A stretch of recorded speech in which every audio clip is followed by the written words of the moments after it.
Hello, I am Mrs. Nunes, if for those of you who don't know me. I wanted to come on today and read to you Jack and the Beanstalk. There's lots of different versions of this fairy tale. This one is through Scholastic. And before we get reading today, I just wanted to go over some of the vocabulary words to make sure that we have a better understanding of what the author is telling us.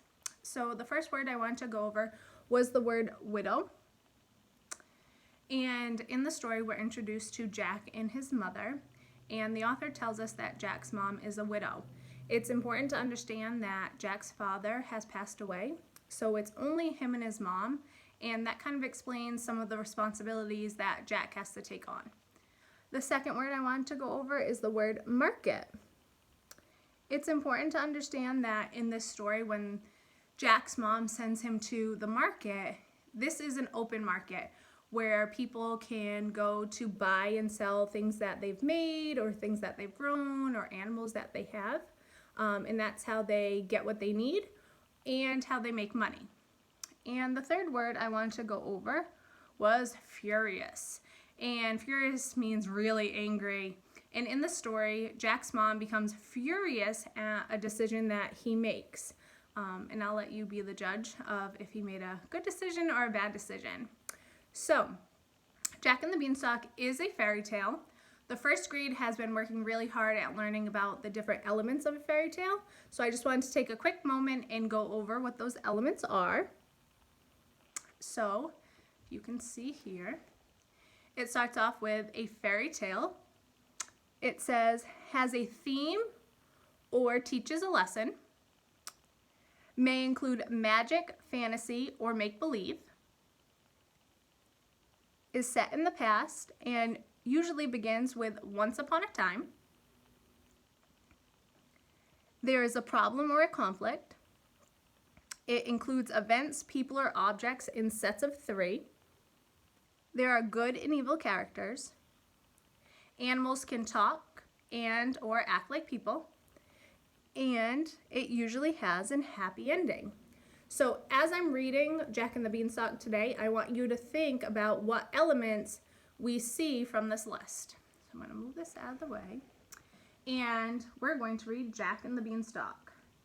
This version is adapted by Mara Alperin and illustrated by Mark Chambers. And as I had said, there's lots of different versions of this. That's why it says adapted by, because she is not the original author of this fairy tale. Jack and the Beanstalk. Deep in the countryside lived a widow and her son Jack. Their cottage was crumbling, and their clothes were patched. They were very, very poor. And here in the picture you can see the cottage is crumbling. The roof needs to be fixed. Things are falling apart. Here their clothes are patched. They don't have enough money to buy new things. One day, Jack's mother said, "We must sell our cow. Take her to the market, Jack, and bring home some gold pieces." And so he set off to town. So his mother, in order to get gold or money, is asking Jack to go sell their cow. But before Jack had gotten very far, he met a strange little man. "That's a fine cow," the man said. "I'll swap you 5 magic beans for her." "Magic beans?" said Jack. "Are they really magic?" "Magic they are, or chop off my beard and knit it into a sweater," croaked the little man. Magic beans! Jack couldn't wait to tell his mother. He clutched them tightly and ran all the way home. Do you think Jack made a good or bad decision?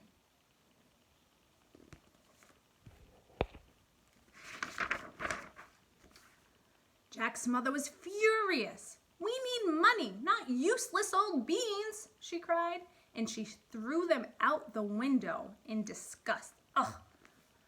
But late that night, a tiny bean sprout poked out from the ground. So look at her furious face. She is not happy. Over here, late that night, the sprout started to grow. And it says, and then it grew, and it grew, and it grew. The next morning, the beanstalk stretched high into the sky. The beans were magic, Jack cried. But what's at the top? Jack climbed up, up, up the beanstalk. At last, he reached the very top. There, shimmering in the sunlight, was ... Means keep reading. Now, I like how the author has the text going up the big beanstalk.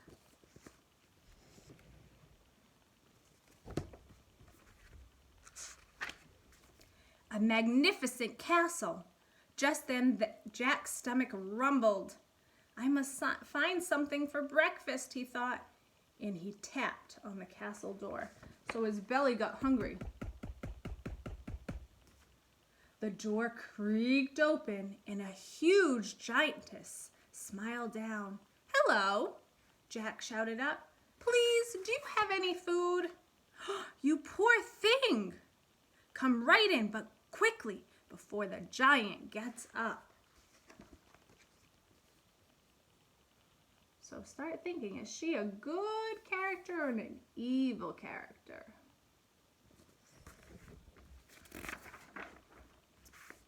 What a marvelous feast!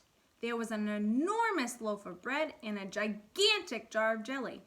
Jack dug in at once, but suddenly the room began to shake. Boom, boom, boom! Oh my goodness, she cried. He's coming!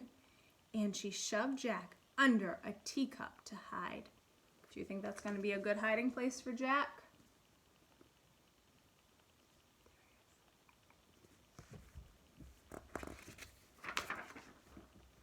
Into the room stomped a big, scary, hungry giant.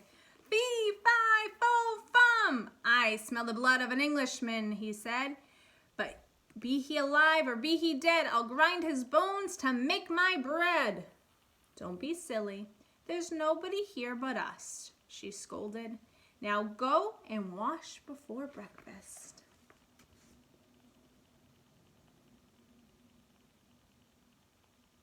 Why do you think she's trying to protect Jack? Jack trembled. I must leave now, he thought. He was halfway down the hall when he heard squawk. It was a hen with bright golden feathers. Help, she clucked. Set me free, and I'll lay you golden eggs every morning. Jack scooped up the hen, but then he heard those huge footprints thundering after them.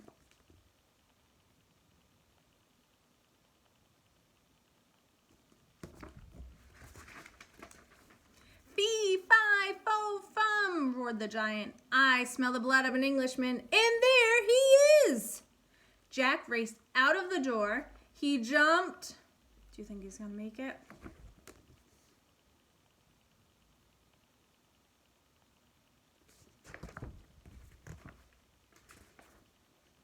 And slid down the beanstalk, down, down, down, all the way back to his cottage.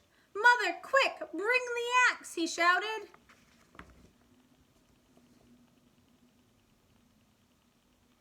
What do you think he's going to do with the axe?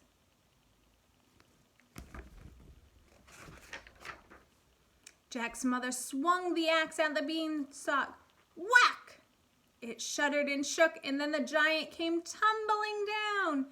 Fee, fi, fo, crash! And that was the end of the giant. Jack hugged his mother tight. Look what I found, he said, and he showed her the golden hen. Oh, Jack, said his mother, I'm so glad you're safe, and you were right about those magic beans.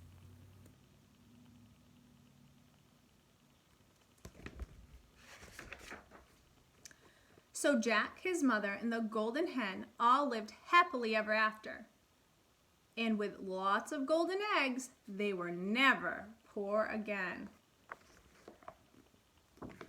Look how Jack's life has changed. Take a minute and think about how did Jack's life from the beginning of the story change to his life at the end of the story. See if you can come up with 3 different ways.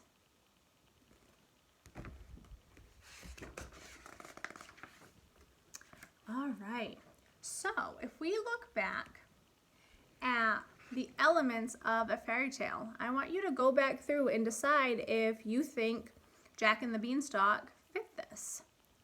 So, has a theme or teaches a lesson, may include magic, fantasy, or make-believe, is set in the past and begins with once upon a time, there's a problem or conflict, it includes events, people or objects in sets of 3, good and evil characters, animals that can talk or act like people, and has a happy ending.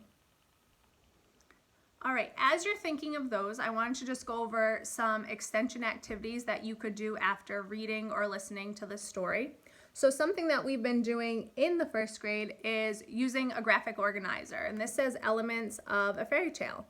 So if after listening to the story you want to draw or write, you can do this on any piece of paper. You don't need this actual graphic organizer.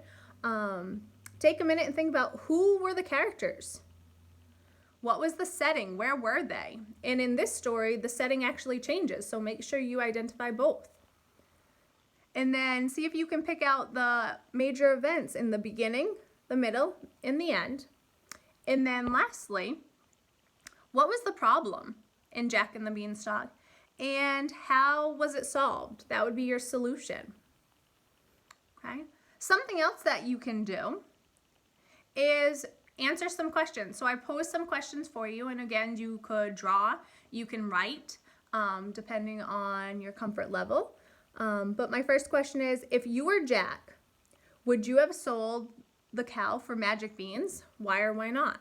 So pretend that your mom has sent you to the market and you came across that strange man. Would you accept his offer, or would you choose to make it all the way to the market and see what else is out there? Another idea could be, why do you think the giant's wife helped Jack? So she was very different than the giant. He was very angry and he wanted to find Jack, but she helped him. She welcomed him into their home, she fed him, and she protected him from the giant. Why do you think that is? And then you could write your very own version of Jack and the Beanstalk. And first graders last year actually were given this challenge, and some ideas were you take your own name. So mine was Mrs. Noons and the Sunflower. So you come up with an idea, basing it off of this fairy tale, and you make it your own, changing the characters, changing the setting and the events. Be creative. You can also do some fun crafts. So this is just with recycled materials. They created their very own beanstalk. Looks like it's a paper towel roll and some construction paper. They took a paper plate and some cotton balls and then made the giant's castle up there. Over here, this is build a castle in the clouds, and they took Lego blocks, created a beanstalk in a big castle, and then they actually covered it with shaving cream and made it up above the beanstalk into the clouds. Here is a nice little drawing.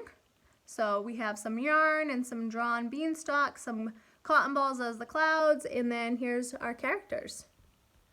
You see that? There we go. You could also make this into a counting activity. Now this is really basic using small numbers, but you could practice counting up into 2-digit and 3-digit numbers. And then finally, I just put up some science experiments where students can do some bean planting of their own. So here is a plastic bag where they're taking their seed, and it allows you to see all the different parts as the bean plant starts to grow. And here they did it as well in a plastic cup. So I hope you enjoyed Jack and the Beanstalk, and I hope you get some fun ideas to do at home. See you soon. Bye.